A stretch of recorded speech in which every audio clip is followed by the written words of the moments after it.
Salam, salam sejahtera untuk kita semua. Bersama dengan Heavenly Light Ministry, pada saat ini kita akan belajar pelajaran sekolah sahabat kita bersama-sama di pelajaran yang pertama, triwulan yang pertama, di tahun yang baru ini, dengan judul Dianiaya Tetapi Tidak Ditinggalkan. Ayat hafalannya terdapat di dalam Filipi 4 ayat yang keempat. Firman Tuhan, bersukacitalah senantiasa dalam Tuhan. Sekali lagi kukatakan, bersukacitalah. Di bagian pendahuluan, kita dapati di sana ada seorang yang melayani Tuhan, seorang gembala yang masuk ke dalam penjara oleh karena tuduhan palsu. Di dalam penjara dia mencari tahu apa rencana Tuhan bagi kehidupannya. Dan dia dapatkan itu. Bahwa Tuhan ingin supaya ada jiwa yang dimenangkan, yang mengenal akan kebenaran Tuhan di dalam penjara tersebut. Dan pada akhirnya hamba Tuhan ini mengadakan ibadah di dalam penjara, mengadakan perjamuan suci di dalam penjara, bahkan mengadakan baptisan di dalam penjara. Saudara yang dikasihi Tuhan, pada minggu ini kita juga akan belajar dari kisah Rasul Paulus. Bagaimana dia mencari rencana Tuhan di dalam kehidupannya. Yang sama seperti hamba Tuhan di dalam penjara. Padahal banyak rencana yang dia sudah buat kalau dia berada di luar penjara atau sebagai manusia yang bebas. Ada dua bagian besar di dalam pelajaran sepanjang minggu ini yang saya bisa bagikan. Yang pertama adalah rencana Tuhan berbeda dengan rencana manusia. Yang kedua adalah strategi Paulus di dalam menyelesaikan rencana Tuhan. Pada bagian pertama, rencana Tuhan berbeda dengan rencana manusia, kita bisa pelajari pada hari Minggu dan hari Senin. Saudara yang dikasihi Tuhan, kita tahu bahwa surat Efesus, Filipi, Kolose, dan juga Filemon adalah surat-surat yang ditulis oleh Rasul Paulus ketika berada di dalam penjara. Kita tahu sepanjang hidupnya, Rasul Paulus menyerahkan dirinya untuk melayani Tuhan, bahkan sampai melayani di dalam penjara. Dia tahu bahwa di luar sana dia bisa melakukan lebih banyak hal. Tetapi justru Tuhan mengirim dia untuk masuk ke dalam penjara dengan tuduhan palsu. Saudara yang dikasihi Tuhan, mungkin dia bisa bertanya bahwa mengapa saya berada di tempat ini? Bukankah tanpa belenggu ini saya bisa melakukan pekerjaan Tuhan dengan lebih baik lagi? Tetapi rupanya dia menyadari ada rencana Tuhan yang Tuhan izinkan di dalam pelayanannya. Di dalam pelajaran kita disebutkan di sana bahwa seluruh pengawal akrab dengan Injil. Saudara, ada sekitar 9.000 pengawal yang bertugas melindungi kaisar dan juga menjaga para tahanan. Dan ketika kita dapati bahwa mereka akrab dengan Injil, ini adalah pekerjaan Rasul Paulus. Pekerjaan ini hanya bisa dilakukan kalau Rasul Paulus berada di dalam istana atau berada di dalam lingkungan kerajaan atau kekaisaran. Dan satu-satunya jalan adalah ketika Rasul Paulus berada di dalam penjara.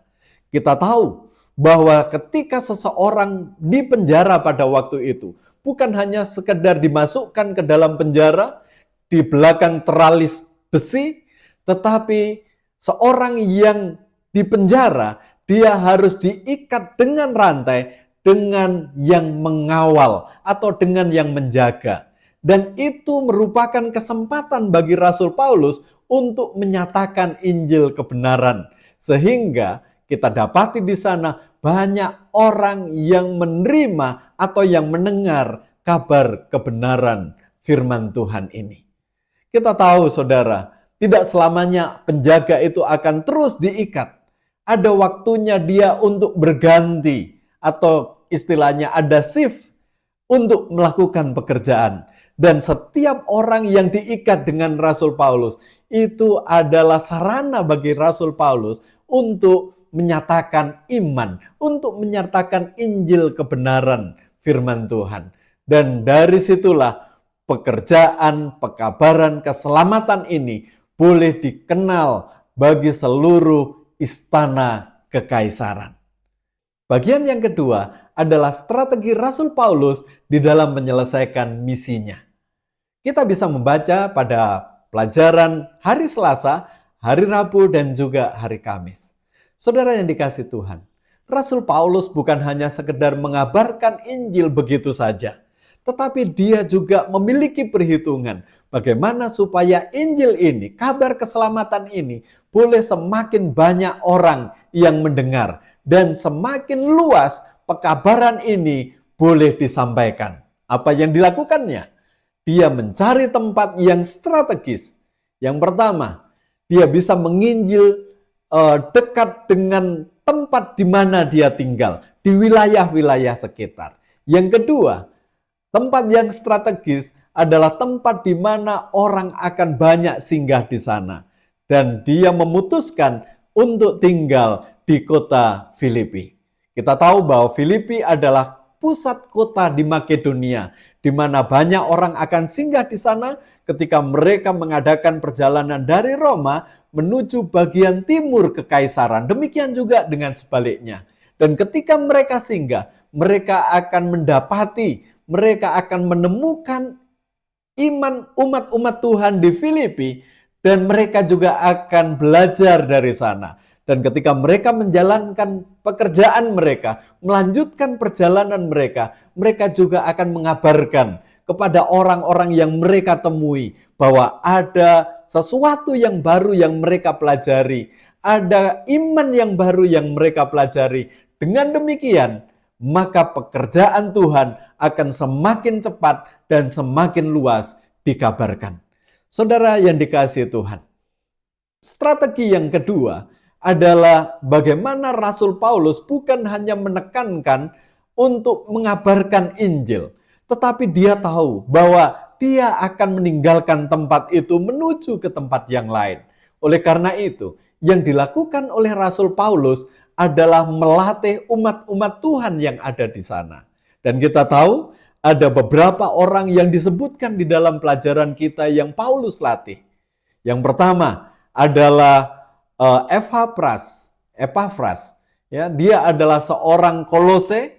Dia bertobat karena mendengar khotbah Paulus ketika berada di Efesus, dan dia pulang ke kampung untuk mengabarkan kebenaran ini kepada tempat tinggalnya, orang-orang yang berada di tempat tinggalnya. Pekerjaan Tuhan dapat berjalan dan terus menyebar dari Rasul Paulus yang tinggal di satu tempat, dan orang yang bertobat ini yang menyampaikan, yang mengabarkan ke tempat-tempat yang tidak dijangkau oleh Rasul Paulus. Yang kedua adalah membekali orang-orang yang ada di dalam jemaat yang dia baru saja bangun ini, supaya mereka bisa terhindar dari budaya yang ada di sekitar. Kita tahu bahwa budaya Rasul Paulus atau umat-umat Tuhan berbeda dengan budaya yang ada di masyarakat pada waktu itu, pada umumnya. Salah satu contohnya, mereka masih mengenal stratifikasi sosial. Ada budak, ada orang merdeka, ada tuan, ada hamba.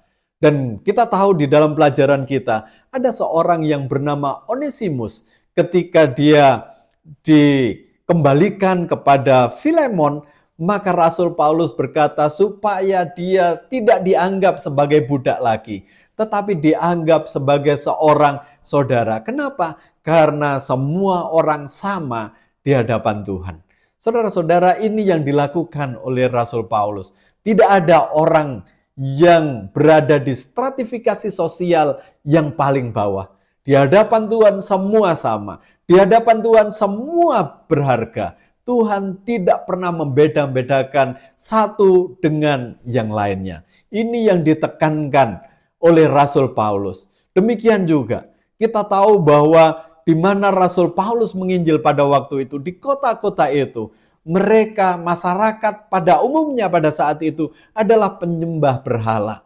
Oleh karena itu, Rasul Paulus melatih orang-orang yang baru bertobat ini, Timotius, Epafras, untuk menjadi penjaga, supaya umat-umat Tuhan tetap memiliki kemurnian iman, dan mereka akan terus bertumbuh di dalam kasih akan Tuhan.